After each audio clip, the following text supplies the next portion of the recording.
Hello, you filthy animals, and welcome to the 5th episode of the Season 3 Arrow Rewrite series. This episode's not too long, and the next episode, the secret origin of Felicity Smoke, will hopefully come out in a week's time. Without wasting any more time, please enjoy. The episode begins with the Arrow and Speedy chasing down a truck. Felicity tells them, and by default the audience, that someone has been kidnapped and is in the truck.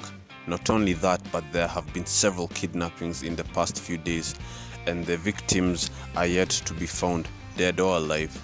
The two heroes are actually chasing the truck, but intentionally not overtaking it, because they want the kidnappers to lead them to their base of operations. Also, they suspect with all these kidnappings they may just find Nisa Al-Ghul with the other victims. Anyway, the truck drivers are aware they are being chased by the Arrow and Speedy, and they are afraid. They panic and turn on the highway, almost hitting a mother and her kids. The Arrow draws an arrow lightning fast and knocks it, but before he can fire, several sonic sound waves hit the truck and make it turn, missing the civilians. Someone springs from the rooftop and engages the crooks as the Arrow and Speedy are still on their motorbikes in pursuit, but they are distance behind. By the time they get there, the mysterious woman has disappeared with the victims, with the victim, leaving the crooks all knocked out. Speedy will ask, "Wow, who was that?" Arrow will say, I don't know." We'll cut to the flashbacks where Chien Nawe is standing outside the door where Oliver, Maceo, and Dr. Rocket are barricaded, and she is surrounded by dozens of henchmen. She'll say, "Release the doctor and surrender, and I will make your death swift. If we are forced to capture you through violence, I will kill you slowly and make you beg for death. And as for the doctor, we treated her kindly before, but now that she's trying to escape, we will make her sing to a different tune." Oliver and Maceo will look at each other. Then Oliver will at Dr. Rocket and ask, "How much longer?" Dr. Rocket will say desperately, "Less than 8 minutes." And as the Triad begins ramming the door, and Maceo will say, "We may not have 8 minutes." Cut into present day. Oliver will visit Dinah at her workplace, where she's just come from interrogating the kidnappers. Well, she went to the police station to do it, and now she's come back. And Oliver will ask if her sister is back in town, because if she is, she has probably been sent back to check on Nisa. Dinah will say as far as she knows, Cassandra hasn't returned. Plus, she's supposed to be on a long-term mission anyway. When she asks why he asks this, he will explain about the mysterious woman who saved the day and took the victims to the hospital. He had thought it was Cassandra, but if not, he will have to look into it. Dinah will look at him thoughtfully, then wish him luck. She will tell him that the crooks she was interrogating didn't know where the victims or even the mysterious leader, the one they call Kobra, is, but they were able to reveal that no hostage has been killed yet, but there is a sinister plan for them. From there, the episode is mainly the heroes trying to track down the Cobra's base of operation, and Dinah keeps interrogating the captured cultists, while Sin goes around town asking questions to the civilians. Meanwhile, for Timaru, it will be mainly Felicity using their superior resources, the way she's always hacking into satellites, to discover a lot about the Kobra members and realizing that they were seen entering a specific building. Arrow and Speedy will grab their gear and head for the building. They discover that it's not their base, but rather a training dojo where the members of the Kobra are training new recruits. At the same time, Dinah will call Felicity to tell her that she has learned some new information about the Kobra that she wants to tell Oliver. And Felicity, who's busy multitasking, will tell her that Oliver's on a mission and accidentally lets slip where the dojo is. So Dinah will cut the call, grab her duffel bag, and step out the window where none of her colleagues are looking. Meanwhile, Arrow and Speedy keep spying on the trainees in order to gain data.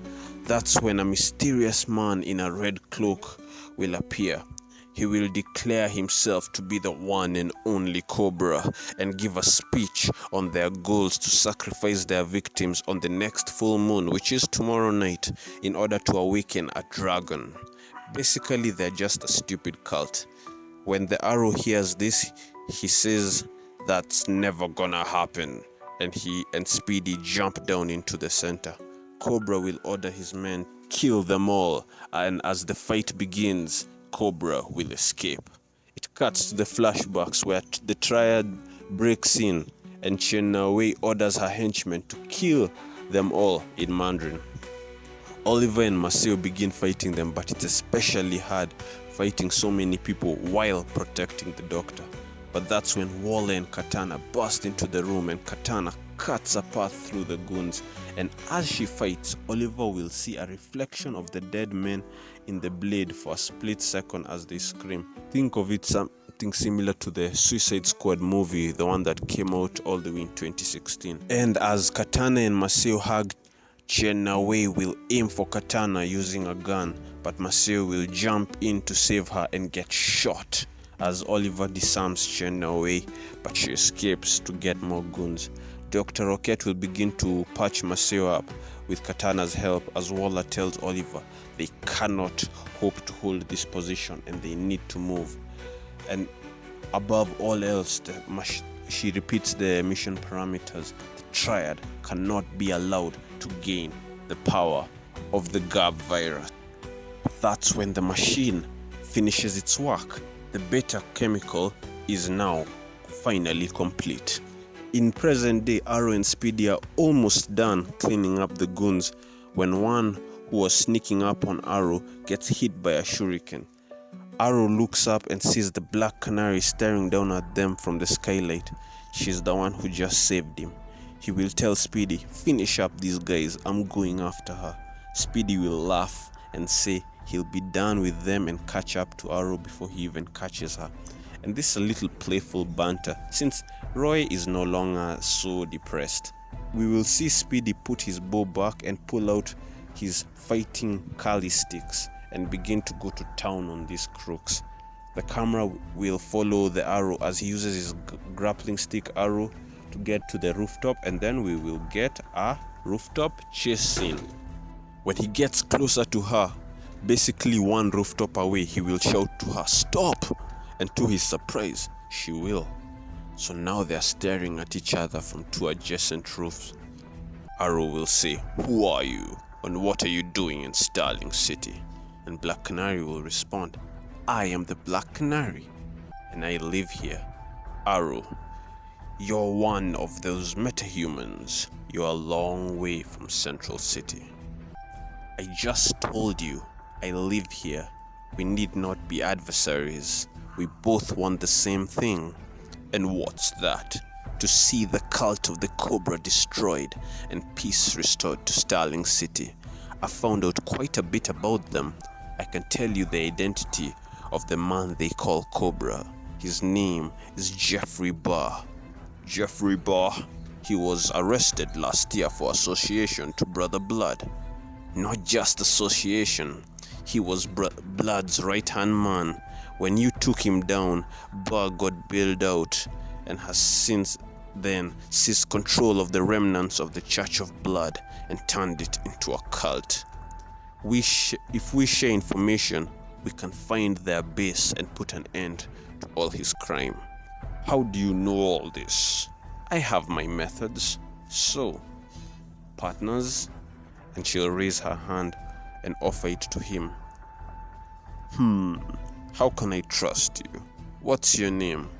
My name is Sirjak Jai." And when Arrow hears this, he will actually laugh and say, "That's a made-up name if I ever had one." She will smile and ask, "So I assume we're working together. How do I reach you if I learn more?" And Arrow will pull out an encrypted phone similar to the one he gave Commissioner Lance all the way in season 1, and then he'll cross over to her roof and give it to her and say, "I'm choosing to trust you. Keep me informed." And Black Canary will respond, "Right back at you."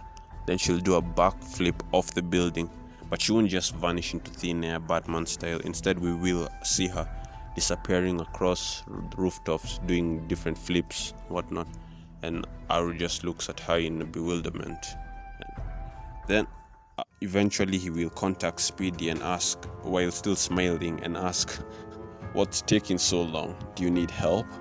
And the camera will switch to Speedy as he knocks out the last guy and say, "They put up more of a fight than I thought, but I'm done here. Wait, looks like reinforcements just arrived." And we will watch a truck pull in, and the reinforcements have hostages.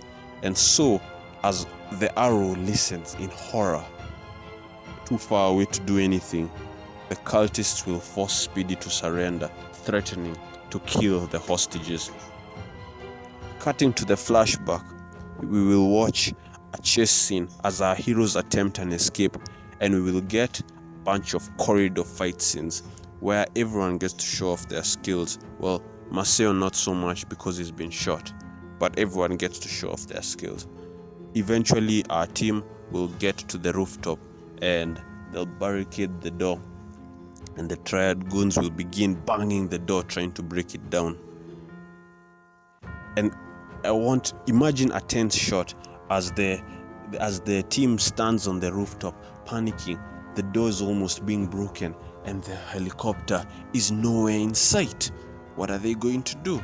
But then, just when all hope seems lost, the chopper will show up and the team will begin to cheer. It will land but without touching the ground, and Waller will immediately go fast as she's carrying the beta chemical. Then Katana and Oliver will enter because they're carrying the injured Maceo into the and finally Dr. Rocket will enter and Waller will shout, "Take off!" The second Dr. Rocket's gotten through the door, but just as the chopper's beginning to rise, Chianawe will spring out of nowhere and pull the doctor out of the helicopter. Oliver will shout in horror and realize the Triad broke the door as they were climbing on and celebrating. Chianawe will begin to laugh as her goons fire the helicopter, making it impossible for them to land back and retrieve the doctor. Oliver will pull out his bow and shoot 2 Triad members before Dr. Rocket raises her hand to him, almost in plea, and Oliver will understand. He will knock an arrow, aim, loose, and the arrow pierces Dr. Rocket's chest, killing her instantly. And as the chopper flies off, we'll hear Chianawe screaming in anger. Switching back to present day, we will see Team Arrow as they attempt to track down Speedy and the other victims. Using the information Black Canary gave them, they will be able to narrow down the Kobra base to 8 possible locations. But they are too spaced apart, and Kobra did say he will sacrifice the victims tonight. It's the next day, by the way. So they need to know which one it is. They can't go to all 8, there's no time. Then we cut to Speedy, who is in a cage with a bunch of people, and the Kobra himself will come to his cell to speak to him. We will see that they took all his weapons and arrows and whatnot, but they didn't unmask him. They're nice cultists, I suppose. Anyway, Kobra will begin trying to convert Speedy to the cult, but Speedy will interrupt him and mock their goofy costumes. Kobra will order 6 men to enter the cell and teach him some manners. They'll walk in and gang up on Speedy, who won't even fight back, but he'll only laugh as they're beating him up. Kobra will get frustrated that he's getting nowhere and tell Speedy he won't be laughing tonight as they offer the victims' souls to the dragon and use its power to spread their cult throughout the country and then the world. When they leave, the other victims will go to him to help, and he will smile and show them that he stole a walkie-talkie from one of the cultists and he will encourage them and promise everything will be okay. And we'll see that the victims who are feeling depressed actually starting to feel hope. As long as Speedy is here, nothing will happen. And soon the Arrow will be here to save them. Team Arrow will receive a ping on their secure frequency when Felicity tracks it down. It will be coming from one of the 8 warehouses. On tracing who owns the building, they will learn that it actually belongs to Cord Industries. And after a few calls with Ted Cord, they'll realize that Kobra is the mysterious client that Ted Cord had aligned himself with. But Ted Cord wasn't being malicious, he was just tricked into thinking that Kobra was just an investor who wanted to improve life in the Glades. And when Felicity tells him the truth, he believes her and cuts the funding. But by then it's too late. They already have everything they need for the sacrifice, which will happen tonight. But I just want to make it clear, Ted Cord isn't a villain. He was just tricked and he thought he was doing a good thing. And the second Felicity tells him the truth, he believes her instantly. And Oliver will realize that it's Speedy signaling them. Somehow he's managed to obtain some equipment and he's indicating to them which of the 8 warehouses he's in. And when Diggle asks him if he'll need backup, he'll pull out his encrypted phone and say he already has some. Cutting to the flashbacks, we'll see Oliver washing the blood off his hands at the Checkmate base that we saw at the beginning of the last episode. Waller will walk in and tell him Maceo's been rushed to the hospital and is expected to make a full recovery, and obviously his wife went with him. And then she'll tell him that the mission was a success, as they were able to prevent Dr. Roquette's work from falling into the hands of the Triad. Oliver will say it doesn't feel like a success. They were supposed to save her, not murder her. Waller will then tell him that she did warn him that if he wanted to join Checkmate, he would have to make some truly tough decisions. But he did make that decision. He's got the perfect mind of a Checkmate agent, and she sees a promotion in his near future if he keeps up the good work. And finally, she will say that no line is too far and isn't worth crossing in the pursuit of the protection of one's home and allies. And to accomplish true good, he must lose himself. Cut into present day, the Arrow will show up at the warehouse and begin watching as the cultists are chanting and as the victims are being brought out. He will then say without turning around, "You'll need to train for a few more decades before you can sneak up on me." Black Canary will crouch next to him and say, "Oh, I doubt that. I doubt I'd need that long. I'm something of a prodigy." And Arrow will say, "We'll see about that. This is serious. Not a single innocent life will die tonight if I have something to say about it." And Black Canary will respond seriously, "Not a single life at all need die if we're efficient." And Arrow will look down to where the Kobra has just emerged and is holding a blade and point an arrow at him and say, "I am nothing if not efficient." The arrow will hit the blade out of Kobra's hand, making him gasp, and as the cultists look around in horror, the Arrow and Black Canary will appear in their midst. Now, based off the number of fight scenes in this episode, the CW will have to go all out with the choreography, especially for this particular fight, because it is the first time we're going to see the Arrow and Black Canary fighting together. So this has to be a top 10 fight scene in all of Arrow. They really have to go all out for this one to make a good impression. I don't know where the CW will get the fans. They'll have to look under all their couches, but they better do it. And during the course of this fight, at some point, Speedy will break out. We'll see some little kids who he encouraged earlier being inspired by him. If no one finds this to be too cheesy, I'm thinking of a scene mirroring the Amazing Spider-Man bridge scene, where he gives one kid his mask, to a scared kid specifically, to help him be brave as they all escape. And obviously no adult sees this, so his identity is not compromised, just the kids. Anyway, after the fight and the cultists are all defeated and being arrested by the cops, the three heroes will talk on the roof.